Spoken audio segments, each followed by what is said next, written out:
नमस्कार शिक्षक साथियों, आप सभी का स्वागत है हमारे YouTube channel DN Jha official में। साथियों, यदि आप सक्षमता परीक्षा, शिक्षक भर्ती परीक्षा अथवा किसी भी अन्य प्रतियोगी परीक्षाओं की तैयारी करते हैं तो आप हमारे चैनल को सब्सक्राइब कर लें, आपको निश्चित रूप से लाभ होगा। वैसे तो नहीं बताना चाहता हूँ, लेकिन अपने बारे में भी बता दूँ। मैं बिहार TET, सेंट्रल TET कई बार बैठा और जितनी बार बैठा प्रत्येक बार क्वालिफाई किया। प्रतिष्ठित निजी स्कूलों में कई साल तक अपनी शिक्षक के रूप में अपनी सेवा दी, फिर नियोजित शिक्षक के रूप में और वर्तमान में BPSC शिक्षक भर्ती परीक्षा में चयनित होकर अपनी सेवा दे रहा हूँ। और साथ ही नेट व BPSC कंबाइंड की तैयारी से भी जुड़ा हुआ हूँ। तो एक शिक्षक होने के नाते सही और ऑथेंटिक जानकारी लेकर आपके बीच आता रहता हूँ, ताकि जो भी हमारे शिक्षक साथी हैं उनको भी लाभ हो, और इसी उद्देश्य से वीडियो बनाता रहता हूँ। तो साथियों, आज के अपनी इस क्लास में हम SCERT वर्ग 8 के इतिहास की पुस्तक अतीत से वर्तमान के सभी वस्तुनिष्ठ प्रश्नों का संग्रह लेकर उपस्थित हूँ। आप अंत तक इस वीडियो को देखें। एक ही वीडियो में आपको सभी वस्तुनिष्ठ प्रश्न जो वर्ग 8 के SCERT इतिहास की पुस्तक से संबंधित है वो आपको मिल जाएंगे और निश्चित रूप से आपको लाभ होगा। तो आइए शुरू करते हैं आज के इस सेशन का। पहला है रिक्त स्थानों की पूर्ति करना है। साथियों, तो पूंजीपतियों का मुख्य उद्देश्य था अधिक से अधिक मुनाफा कमाना। 15वीं शताब्दी में एक नए आंदोलन की शुरुआत हुई जिसे पुनर्जागरण कहते हैं। मशीनों से वस्तुओं के उत्पादन की प्रक्रिया औद्योगिक क्रांति कहते हैं। आप सभी जानते होंगे कि मशीनों के द्वारा वस्तुओं के उत्पादन की जो प्रक्रिया हुई, पहली बार औद्योगिक क्रांति नाम दिया गया इसे। अभिलेखागार में सरकारी दस्तावेजों को सुरक्षित रखा जाता है। संग्रहालय में, अभिलेखागार में सरकारी दस्तावेजों को सुरक्षित रखा जाता है। समय के साथ साथ देश और राज्य की भौगोलिक सीमाओं में परिवर्तन होते रहते हैं। निश्चित रूप से समय के साथ किसी देश और राज्य की भौगोलिक सीमाओं में परिवर्तन होते रहते हैं। आप सभी जानते होंगे कि जैसे भारत विभाजन से पहले 1947 से पहले उनकी भौगोलिक सीमा अलग थी, फिर विभाजन के बाद अलग हुआ। तो इस तरह से समय के साथ राज्य की भौगोलिक सीमाओं में परिवर्तन होते रहते हैं, आप सभी जानते हैं। कुछ कथन है, सही गलत की पहचान करना है। तो वैज्ञानिक पद्धति का अर्थ है प्रश्न प्रस्तुत कर प्रयोग द्वारा ज्ञान प्राप्त करना, सत्य कथन है। अंग्रेजी इतिहासकार जेम्स मिल का भारतीय इतिहास का धर्म के आधार पर बांटना उचित था, इसे उचित नहीं कहा जा सकता है। धर्म के आधार पर उन्होंने भारतीय इतिहास को बांटा था।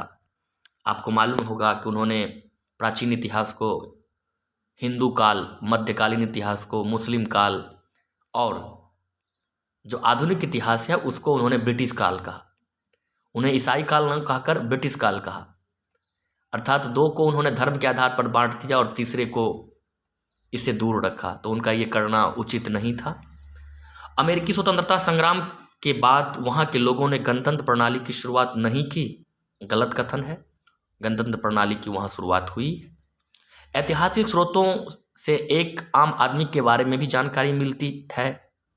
नहीं, ऐतिहासिक स्रोतों में आम आदमी के बारे में कोई विस्तृत जानकारी नहीं मिलती है साथियों। वो निश्चित रूप से शासन और सत्ता के इर्द गिर्द घूमती है। हाँ, साहित्यिक स्रोत जो होते हैं उससे आम आदमी के बारे में भी जानकारी मिलती है। जैसे आप आधुनिक काल में प्रेमचंद्र के लेखनी में देख सकते हैं। प्रेमचंद्र ने बहुत ही सामान्य व्यक्तियों के जीवन पर भी अपने साहित्यिक रचनाओं से प्रकाश डाला है। आपने पढ़ा होगा पंच परमेश्वर। इसके अतिरिक्त उनके बहुत सी ऐसी कृतियां हैं जिसमें उन्होंने सामान्य लोगों के जीवन के बारे में चर्चा की है। एक ऐसे ही कहानी था, आपने निश्चित रूप से पढ़ा होगा, पूस की रात, जिसमें एक किसान की वेदना को उन्होंने बताया है। तो ऐतिहासिक स्रोतों से तो नहीं, लेकिन साहित्यिक स्रोतों से मिलती है, इसलिए ऐतिहासिक स्रोतों से एक आम आदमी के बारे में जानकारी मिलती है, ये असत्य कथन होगा। आज़ादी के पहले हमारे देश की भौगोलिक सीमा, जो भौगोलिक सीमा थी, आज़ादी के बाद भी वही रह गई? नहीं, बिल्कुल गलत है। भौगोलिक सीमा बदल गई, पाकिस्तान अलग हो गया। आगे बढ़ते हैं साथियों, रिक्त स्थानों की पूर्ति करना है। भारत और यूरोप के बीच स्थल मार्ग से होने वाले व्यापार में अरब सौदागरों की महत्वपूर्ण भूमिका थी। यानी अरब, भारत और यूरोप के बीच में अरब का क्षेत्र पड़ता है और वहाँ के सौदागरों की महत्वपूर्ण भूमिका थी। कंपनी द्वारा खरीदा गया माल फैक्ट्री में रखा जाता था। बिल्कुल, फैक्ट्री का आधुनिक समय में हम लोग उत्पादन स्थल के रूप में, जहाँ उत्पादन होता है किसी वस्तु का, उससे संबंधित है। लेकिन कंपनी के द्वारा उस समय जहाँ पर माल को रखा जाता था, स्टोर किया जाता था, उस जगह के लिए फैक्ट्री शब्द का प्रयोग किया जाता था। एक के बाद एक कई लड़ाइयों ने मराठों को कमजोर कर दिया। हैदराबाद अंग्रेजों के साथ सबसे पहले सहायक संधि को स्वीकार किया। तो सबसे पहले सहायक संधि को स्वीकार करने वाला जो था वो हैदराबाद के निजाम थे। अंग्रेजों ने विलय की नीति का अनुसरण किया। सभी राज्यों को आपने देखा होगा, डिटेल में जब इन चैप्टर को आप पढ़ेंगे तो पता चलेगा। अब सही और गलत की पहचान करना है। फिर से, यूरोप के व्यापारी भारत में अपना माल बेचने और बदले में यहाँ से सोना चांदी लेने आए थे। गलत कथन है। सोना चांदी पर उनका फोकस नहीं था, बल्कि यहाँ पर मसालों और मुख्य जो उनकी आवश्यकताओं की चीज़ थी, उस पर मसाला मुख्य रूप से उनके केंद्र में था, और कच्चा माल बाद में वहाँ से ले जाकर वहाँ पर तैयार माल बनाकर फिर से भारत में लाते थे, बेचते थे। यानी सोना चांदी इनका उद्देश्य नहीं था। ईस्ट इंडिया कंपनी को भारत में व्यापार करने का एकाधिकार मिल गया। बिल्कुल सत्य है, पहले उन्हें इंडिया में ट्रेड की मोनोपोली मिल गई, एकाधिकार मिल गया था। भारतीय राज्य एकता के अभाव में एक एक कर अंग्रेजी शासन के अधीन होते चले गए। ये भी सत्य कथन है। एक साथ अगर लड़े होते तो निश्चित रूप से कोई विदेशी शक्ति विदेश से आकर भारत में अपने आप को स्थापित कर लेते हैं। एक कंपनी, प्रारंभ में तो एक कंपनी थी, ईस्ट इंडिया कंपनी व्यापार करने आई थी, लेकिन वो धीरे धीरे एक एक कर लड़ते गए और एक एक करके राज्यों को पराजित करते गए। फूट डालो राज करो की नीति उन्होंने अपनाया और इस तरह से भारत परतंत्र हुआ। कर मुक्त व्यापार से बंगाल के राजस्व को काफी नुकसान हो रहा था। बिल्कुल सत्य कथन है। आगे बढ़ते हैं साथियों, कंपनी की सेना की जीत हुई क्योंकि उनके पास भारतीय सेनाओं से बेहतर तोपें और बंदूक थी। ये कथन भी सत्य है। भारतीय जो राजे रजवाड़े थे वो पुराने पद्धति पर ही चलते थे। वो तलवार, भाले इत्यादि, तीर धनुष इत्यादि चीज़ों को अपनाए हुए थे, जबकि कंपनी ने आधुनिक अस्त्र शस्त्र से लैस होकर भारतीय सेनाओं से युद्ध किया। उसे आसानी से वो भारतीय सेनाओं को पराजित कर पाते थे। बहुविकल्पीय प्रश्न की तरफ बढ़ते हैं साथियों। बिहार में अंग्रेजों के समय किस तरह की भूमि व्यवस्था अपनाई गई थी? तो बिहार में अस्थायी बंदोबस्त था। बिहार और पूर्वी भारत, इन क्षेत्रों में अस्थायी बंदोबस्त की व्यवस्था थी। पंजाब इत्यादि के क्षेत्रों में, मध्य भारत में महालवारी व्यवस्था अपनाई गई थी। दक्षिण भारत में रैयतवाड़ी व्यवस्था अपनाई गई थी। अंग्रेजों के आने से पहले भूमि का मालिक कौन था? तो राजा था। राजा ही भूमि का मालिक होता था। रैयतवाड़ी व्यवस्था में जमीन का मालिक किसे माना गया? तो किसान को। रैयतवाड़ी, किसान को रैयत कहा गया और किसान को ही जमीन का मालिक माना गया। अंग्रेजी शासन द्वारा भारत में अपनाई गई नई भूमि व्यवस्थाओं का प्रमुख उद्देश्य क्या था? अंग्रेजों का प्रमुख उद्देश्य स्वाभाविक है कि आय बढ़ाना ही उनका उद्देश्य था। बिल्कुल, आय ज़्यादा प्राप्त हो, नई नई भूमि व्यवस्थाओं के जरिए वो प्रयास करते थे कि किस व्यवस्था में उसे ज़्यादा आय प्राप्त हो और ज़्यादा परेशानी भी नहीं उठाना पड़े। इसलिए वो अब देखते हैं कि अस्थाई बंदोबस्त कभी लाते हैं, कभी महालवाड़ी लाते हैं, कभी रैयतवाड़ी लाते हैं, अलग अलग भूमि व्यवस्था लाते हैं वो। अब यहाँ कुछ प्रश्न है। महालवाड़ी, जैसा कि मैंने बताया, पंजाब से इसका संबंध है, पश्चिमी और मध्य भारत से। नील दर्पण के लेखक दीनबंधु मित्र हैं। नकदी फसल, उस समय बिहार में अफीम इत्यादि उगाया जाता था, जो नकदी फसल के रूप में जाना जाता था। अस्थाई भूमि व्यवस्था या अस्थाई बंदोबस्त 1793 ईस्वी में लॉर्ड कॉर्नवालिस के द्वारा लाया गया था। आगे बढ़ते हैं साथियों। जनजातीय समाज के लोग आम भाषा में क्या कहलाते थे? तो बिल्कुल अभी भी आदिवासी कहा जाता है। दीकू किसे कहा जाता था? गैर आदिवासी को, जिसमें अंग्रेज महाजन, यहाँ ऑप्शन जो दिया है उसके अतिरिक्त इसमें देखो अंग्रेज भी है, महाजन भी है, और एक वर्ड गैर आदिवासी है।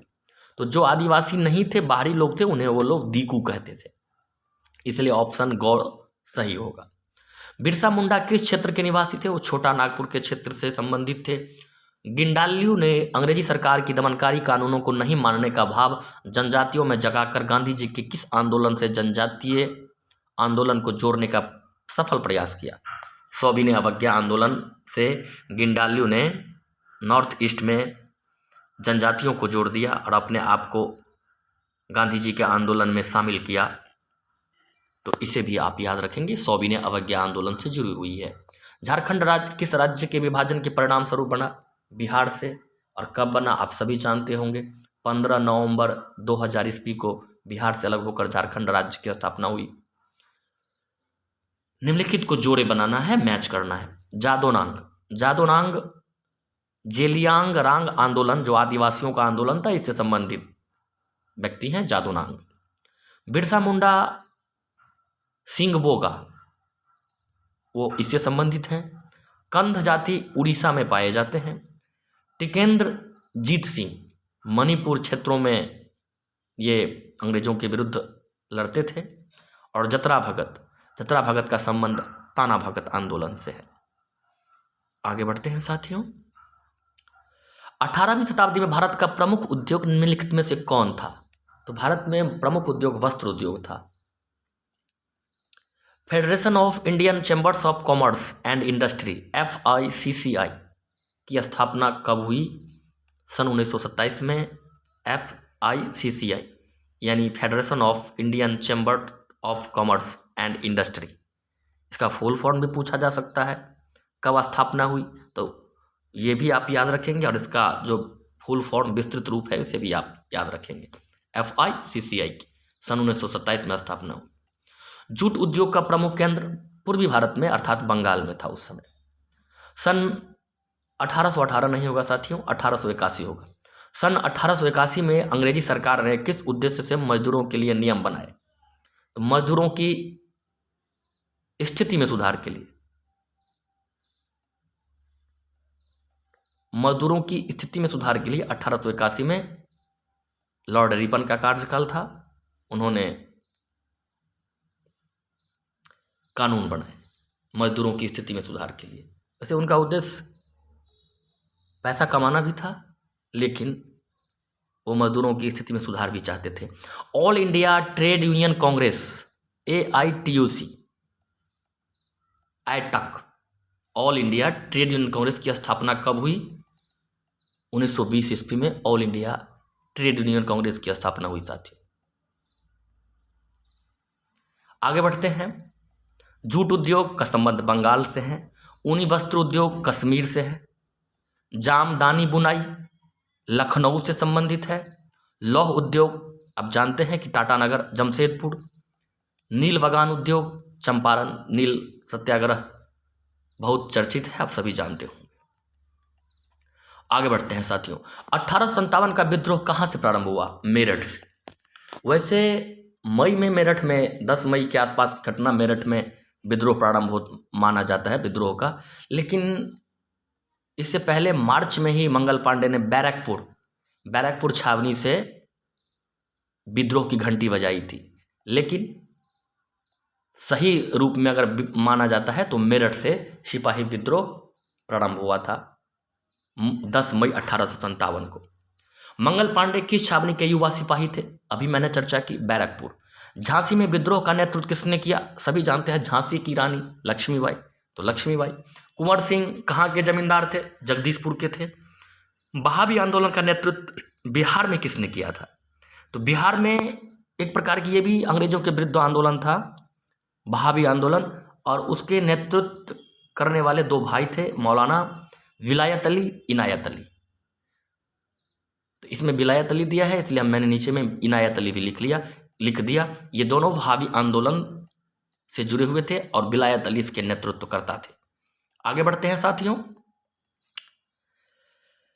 मैच करना है, मिलाना है। जगदीशपुर कुंवर सिंह से संबंधित है, कानपुर नाना साहेब से संबंधित है, यानी ये कहाँ पर किसने विद्रोह का नेतृत्व किया है? तो जगदीशपुर में कुंवर सिंह ने, वहाँ के जमींदार थे वो। कानपुर में नाना साहेब। दिल्ली में बहादुर शाह जफर, स्वयं उसी को नेतृत्वकर्ता घोषित किया गया। 1857 के विद्रोह का नेतृत्वकर्ता बहादुर शाह जफर को ही बनाया गया। हालांकि उस समय उनकी उम्र 80 वर्ष थी।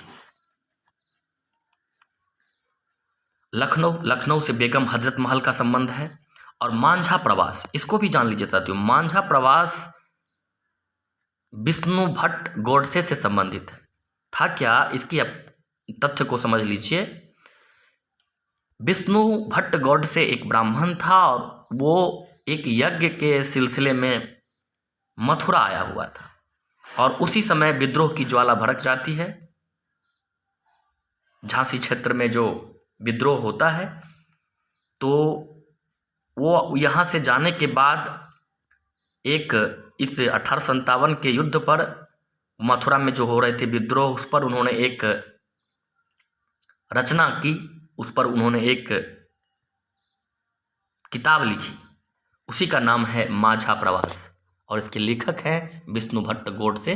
ये इनका एक संस्मरण है जो वो मथुरा आए थे एक यज्ञ के आयोजन में, और उसी समय 1857 की जो विद्रोह वहाँ भड़की थी, तो उन्होंने अपना सारा वृत्तांत उस मांझा प्रवास नामक पुस्तक में लिखा है। आगे बढ़ते हैं साथियों। विलियम जोन्स भारतीय इतिहास, दर्शन और कानून का अध्ययन को क्यों जरूरी मानते थे?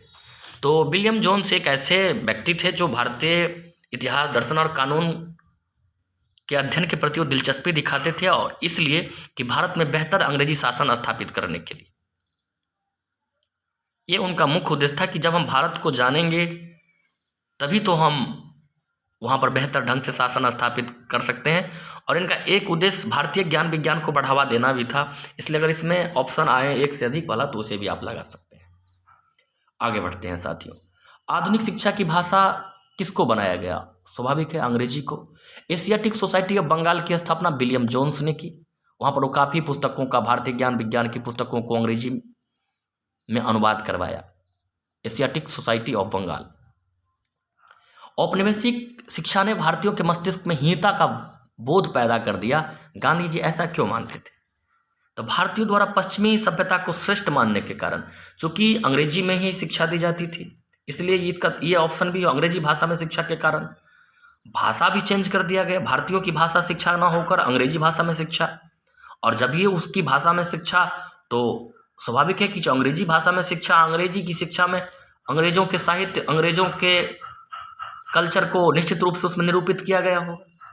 तो भारतीयों द्वारा पश्चिमी सभ्यता को श्रेष्ठ मानने के कारण, तो इसलिए इसमें अगर आए ऑप्शन तो एक से अधिक लगाना साथी।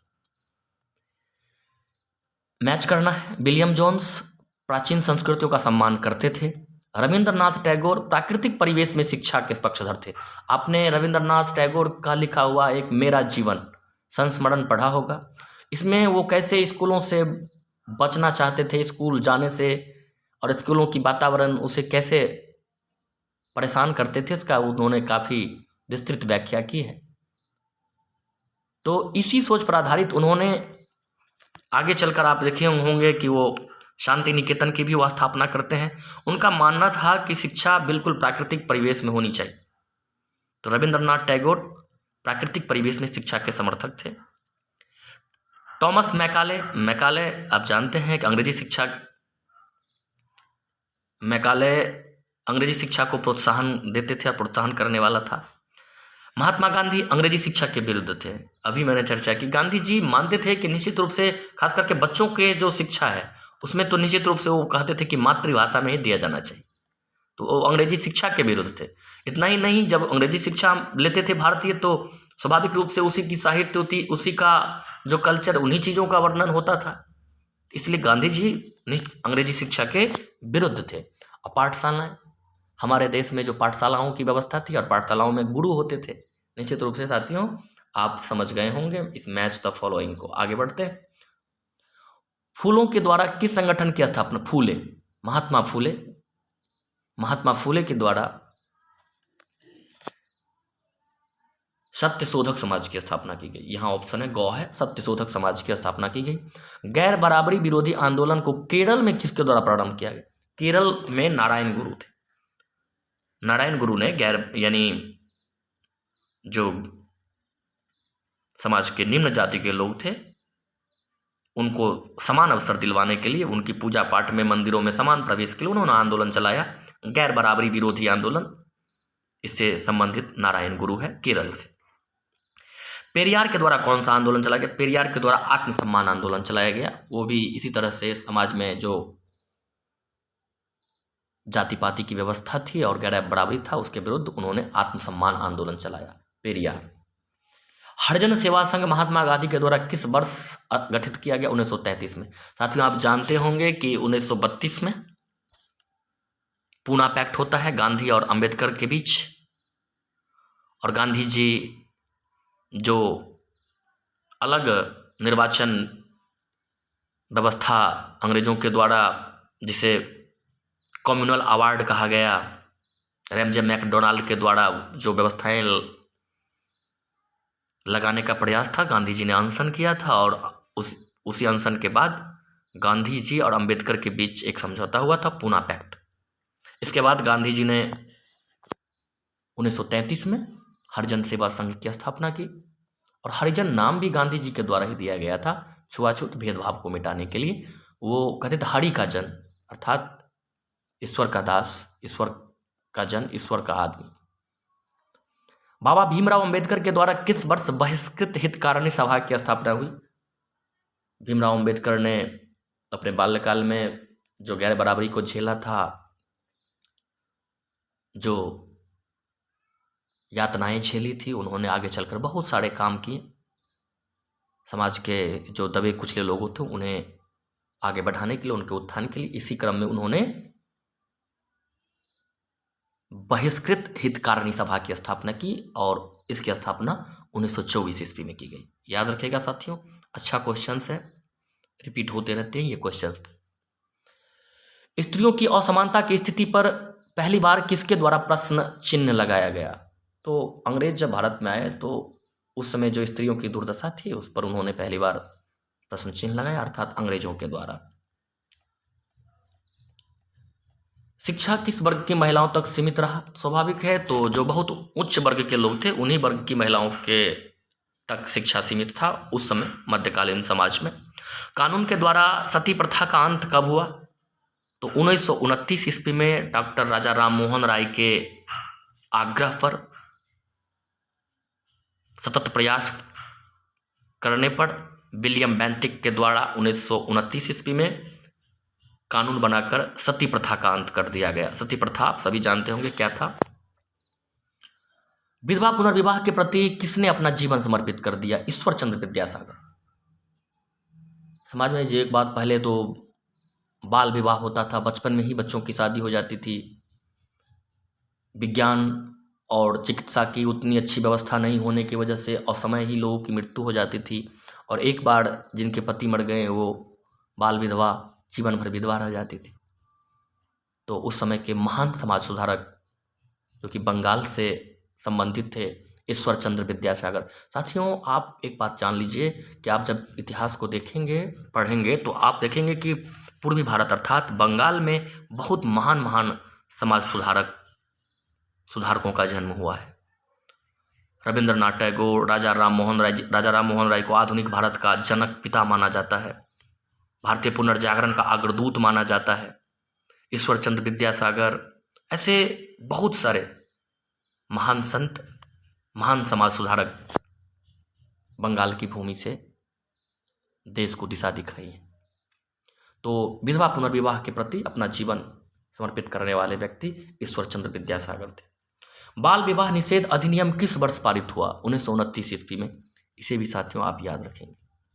बाल विवाह निषेध अर्थात जिस वर्ष सती प्रथा बंद हुई उसी वर्ष बाल विवाह निषेध अधिनियम 1929 ईस्वी में, वही तिथि है, वही तिथि नहीं, वही साल है, वर्ष है। कुछ प्रश्न है, सही गलत के रूप में इसकी पहचान करना है। भागलपुर शहर का विकास औपनिवेशिक शहरों से भिन्न परंपरागत शहर के रूप में हुआ, सत्य कथन है। मुस्लिम काल में भागलपुर शहर सूफी संतों का केंद्र नहीं था, असत्य है, क्योंकि मुस्लिम काल में ये सूफी संतों का केंद्र रहा है भागलपुर। 19वीं सदी में भागलपुर में बंगाली और मारवाड़ी समुदाय का आगमन हुआ, सत्य कथन है। भारत में आधुनिक शहरों का विकास औद्योगिकरण के साथ हुआ, ये भी सत्य कथन है। आधुनिक शहर अंग्रेज के आने के बाद औद्योगिकरण से आधुनिक शहरों का विकास हुआ। प्रेसिडेंसी शहरों में गोरे और काले लोग अलग अलग इलाकों में रहते थे, ये भी कथन सत्य है। जो प्रेसिडेंसी शहर थे उस समय 3 प्रारंभिक प्रेसिडेंसी शहर, बम्बई, मद्रास और कोलकाता, और वहाँ पर अलग अलग प्रकार के लोग, अलग अलग गोरे और काले, गोरे के लिए व्हाइट टाउन्स था और काले के लिए ब्लैक टाउन्स था, अलग अलग रहते थे, कथन सत्य है। अब मिलाना है साथियों, प्रेसिडेंसी शहर बम्बई, कलकत्ता, मद्रास अभी अभी हमने चर्चा की। रेलवे शहर बरेली, जमालपुर, और औद्योगिक शहर कानपुर, जमशेदपुर। रिक्त स्थानों की पूर्ति करना है। भागलपुर नगर पालिका की स्थापना 1864 ईस्वी में हुई थी। भागलपुर में सिल्क कपड़ा बनाने का उत्पादन का जो केंद्र है, 2 महत्वपूर्ण केंद्र उस समय था, अभी भी वहाँ पर सिल्क उत्पादन होता है। चंपानगर और नाथनगर मोहल्ला, ये 2 सिल्क कपड़ा उत्पादन का केंद्र रहा है। भागलपुर में सांस्कृतिक गतिविधियों को बढ़ावा देने वाले प्रमुख संस्कृति कर्मी बहुत सारे लोग थे। यहाँ कुछ नाम: शरत चंद्र चट्टोपाध्याय, असेंदु बाबू, हरिकुंज, ऐसे लोग थे जो भागलपुर में संस्कृति कर्मी के रूप में अपना योगदान देते थे। रेलवे स्टेशन कच्चे माल का संग्रह केंद्र और आयातित वस्तुओं का वितरण केंद्र था, दोनों चीज। रेलवे स्टेशन पर ही कच्चे मालों का संग्रह किया जाता था, वो संग्रह केंद्र था, और जो आयातित वस्तु बाहर से आते थे उसका वितरण अर्थात विक्रय केंद्र भी वही था। कालजयी उपन्यास देवदास की रचना शरत चंद्र चट्टोपाध्याय ने की। देवदास की रचना शरत चंद्र चट्टोपाध्याय ने की, इसे भी साथियों आप याद रखेंगे। आगे बढ़ते हैं। सही या गलत की पहचान करना है। साहित्य में पराधीनता के बोध एवं स्वतंत्रता की जरूरतों को स्पष्ट अभिव्यक्ति मिलने लगी थी, सत्य कथन है। साहित्य में जो साहित्यकार लेखक सब उस समय अपने लेखनी में स्वतंत्रता की क्या स्थिति है उसकी चर्चा करते थे, और स्वतंत्रता क्यों चाहिए इसकी भी वो अभिव्यक्ति करते थे। प्रेमचंद्र ने आनंद मठ की रचना की, गलत कथन है। आनंद मठ बंकिम चंद्र चटर्जी है, और उसी में महत्वपूर्ण वाक्य जो है वंदे मातरम, जो आगे चलकर जो राष्ट्रीय आंदोलन में महत्वपूर्ण गीत बनता है। वंदे मातरम हमारा राष्ट्रीय गीत भी है, आप सभी जानते हैं। इसकी रचना बंकिम चंद्र चटर्जी ने की है, और ये आनंद मठ से लिया गया है जो उनका उपन्यास है। रमेश चंद्र दत्त के उपन्यास में हिंदू समर्थक प्रवृत्ति देखने को मिलती है, सत्य कथन है। भारतेंदु हरिश्चंद्र ने भारतीय धन के लूट को नाटक के माध्यम से पर्दाफाश किया है, बिल्कुल। भारत भारती, भारत दुर्दशा इनकी रचना है, और उन्होंने नाटक के माध्यम से भारतीय धन का जो लूट हुआ उसका पर्दाफाश किया है। वंदे मातरम गीत की रचना बंकिम चंद्र चटर्जी ने की थी, सत्य कथन है साथियों, अभी मैंने बताया। लकड़ी या धातु के छापे से कागज पर बनाई गई तस्वीर को उत्कीर्ण चित्र कहा जाता था। औपनिवेशिक काल में बनाए गए छवि चित्र आदम कद होते थे, छवि चित्र आदम कद होते थे, यानी बड़े होते थे, आदमी के आकार का। अंग्रेजों की विजय को दर्शाने के लिए युद्ध के दृश्यों की चित्रकारी की जाती थी। अंग्रेज अपनी विजय को दर्शाने के लिए युद्ध के दृश्यों की चित्रकारी करवाते थे। एशियाई कला आंदोलन को प्रोत्साहित करने वाले जापानी कलाकार थे। जापानी कलाकार ने एशियाई कला आंदोलन को प्रोत्साहित किया। अब है सेंट्रल पोस्ट ऑफिस कलकत्ता, ये भवन निर्माण की शैली है। तो सेंट्रल पोस्ट ऑफिस कलकत्ता की जो निर्माण हुआ है इंडो ग्रीक शैली में हुआ है। अब Victoria terminal railway station Mumbai, ये गॉथिक शैली है, गॉथिक शैली में इसका निर्माण हुआ है। और मद्रास लॉ कोर्ट इंडो सारासेनिक शैली में इनका, ये तीनों शैली है साथियों जो आधुनिक काल में भवन निर्माण के लिए उपयोग में लाया जाता था। कांग्रेस की स्थापना में किन तत्वों की महत्वपूर्ण भूमिका नहीं निभाई? तो अंग्रेजों का स्वच्छ प्रशासन। अंग्रेजों का अगर स्वच्छ प्रशासन होता तो कांग्रेस की स्थापना ही नहीं होती, तो निश्चित रूप से यही आंसर होगा, इसकी कोई भूमिका नहीं। राष्ट्रीयता की भावना का विकास हुआ प्रशासनिक एवं न्यायिक एक रूपता के कारण। अंग्रेजों के शासन से बिल्कुल भारत में एक प्रशासनिक और न्यायिक एक रूपता बनी, इसलिए अब भारत पूरे राष्ट्र की बात हो गई, राष्ट्रीयता की भावना बनने लगी बुद्धिजीवियों में। भारत के लोगों में। दूसरा, संचार के साधनों के विकास के कारण बिल्कुल अब संचार का साधन, आवागमन का साधन निश्चित रूप से अब सुदृढ़ हुआ, इससे भी लोग एक दूसरे को जाने। अब राष्ट्रीयता की भावना में ये दोनों कारण महत्वपूर्ण है, इसलिए इसका आंसर ग होगा, उपरोक्त दोनों कारण। आईसीएस की परीक्षा में शामिल होने के लिए उम्र अवधि 21 वर्ष से घटाकर कितना, देखिए आप 19 वर्ष। भारतीय लोग आईएएस ना बने, आईसीएस इंडियन सिविल सर्विस में ना जाएं, इसके लिए उन्होंने उम्र को कम कर दिया, 21 वर्ष से घटाकर 18 वर्ष कर दिया। फिर भी उस समय देखिए, आप देखे होंगे कि 21 वर्ष उम्र था, तब भी भारत के लोगों के द्वारा ऐसे ऐसे बुद्धिजीवी, ऐसे ऐसे विद्वान थे कि वो आईसीएस क्रैक कर जाते थे। इसलिए बाद में 21 से घटाकर 19 वर्ष आयु कर दी गई। समाचार पत्रों में किन किन विचारों को लोकप्रिय बनाया, समाचार पत्रों ने किन किन विचारों को लोकप्रिय बनाया? तो यहाँ प्रतिनिधियात्मक व्यवस्था, स्वतंत्रता एवं लोकतांत्रिक व्यवस्था, तो इसका आंसर ख होगा, उपरोक्त दोनों, क एवं ख दोनों। वर्नाकुलर प्रेस एक्ट के माध्यम से क्या किया गया? भारतीय भाषा के समाचार पत्रों पर प्रतिबंध लगाया, यानी अंग्रेजों का जो भारत में शोषण था उसके विरुद्ध जितने भी क्षेत्रीय भाषाओं में समाचार पत्र प्रकाशित होता था, वो अंग्रेजों की खूब भर्त्सना उसमें की जाती थी। इसलिए क्या किया उनमें, लॉर्ड लिटन ने वर्नाकुलर प्रेस एक्ट, अर्थात भारतीय भाषाओं के जो समाचार पत्र थे उन्होंने उन पर प्रतिबंध लगा दिया। और उसी समय एक पत्रिका था अमृत बाजार पत्रिका, उन्होंने रातों रात अपनी भाषा ही बदल डाली, अंग्रेजी में प्रकाशित होने लगा अमृत बाजार पत्रिका। तो साथियों इसे याद रखेंगे, वर्नाकुलर प्रेस एक्ट भारतीय भाषा के समाचार पत्रों पर प्रतिबंध से संबंधित है। बंग भंग के बाद पूरे बंगाल में क्या हुआ? अब 1905 में बंगाल का विभाजन हुआ और इससे हुआ क्या, शोक दिवस मनाया गया, बिल्कुल लोगों ने उपवास रखा, ये भी सही है। विदेशी वस्तुओं का बहिष्कार किया गया, ये भी सत्य है, अर्थात उपरोक्त सभी सत्य है। महात्मा गांधी ने भारत में सत्याग्रह का प्रथम प्रयोग, भारत में, वैसे उन्होंने दक्षिण अफ्रीका में भी सत्याग्रह का प्रयोग किया, लेकिन भारत में उनका प्रथम प्रयोग चंपारण में हुआ। रॉलेट एक्ट के विरोध में सभा कहाँ हो रही थी? जालियांवाला बाग, आप सभी जानते होंगे, इस पर निश्चित रूप से काफ़ी चर्चित कांड है जालियांवाला बाग में जो नृशंस लोगों की हत्या की गई। और इसी दृश्य को देखकर आप पढ़ेंगे कि भगत सिंह भी क्रांति में उनका पदार्पण इन्हीं जालियांवाला बाग के दृश्य को देखकर हुआ था। केसरी हिंद की उपाधि का किसने त्याग किया? महात्मा गांधी ने। महात्मा गांधी को केसरी हिंद की उपाधि दी गई थी, इसका उन्होंने जालियांवाला बाग हत्याकांड के बाद त्याग कर दिया था। करो या मरो का नारा महात्मा गांधी जी ने भारत छोड़ो आंदोलन के दौरान दिया था, करो या मरो।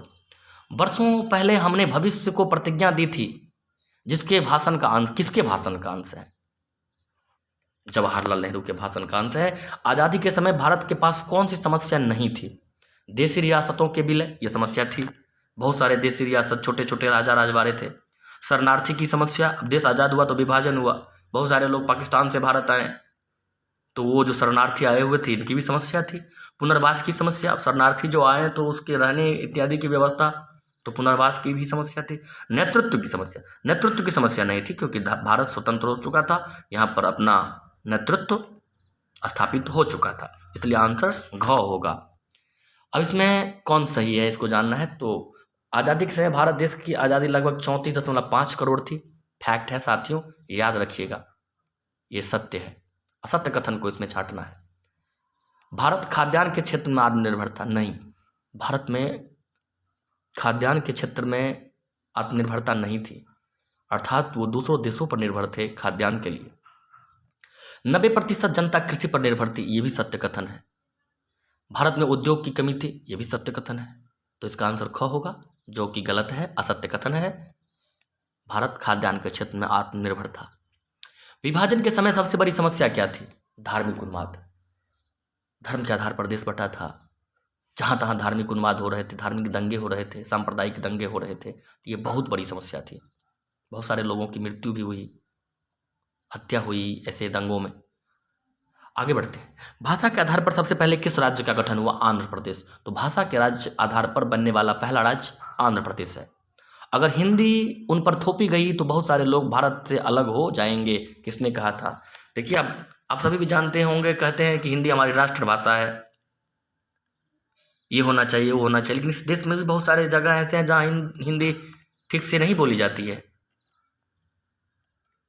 तो यही बात यहाँ पर उन्होंने कहा था, टी कृष्णमाचारी ने, कि हिंदी अगर थोपी जाएगी तो बहुत सारे लोग भारत से अलग हो जाएंगे। तो ये कथन टी कृष्णमाचारी का है। तो भारत, ये भी आप जान ले साथियों कि हिंदी हमारी राष्ट्रभाषा नहीं है, राजभाषा है। संपूर्ण क्रांति का नारा किसने दिया? सभी जानते हैं, बिहार से संबंधित है, जयप्रकाश नारायण उन्हीं का दिया हुआ ये नारा है, संपूर्ण क्रांति का नारा। भाषाई आधार पर राज्यों के पुनर्गठन का विरोध किसने किया? जवाहरलाल नेहरू और वल्लभ भाई पटेल। उस समय के तत्कालीन प्रधानमंत्री और उप प्रधानमंत्री अर्थात गृह मंत्री भी उन्हीं के नेतृत्व में चल रहा था। वल्लभ भाई पटेल भारत के गृह मंत्री थे। इन दोनों ने भाषा के आधार पर राज्यों के विभाजन, पुनर्गठन का विरोध किया था।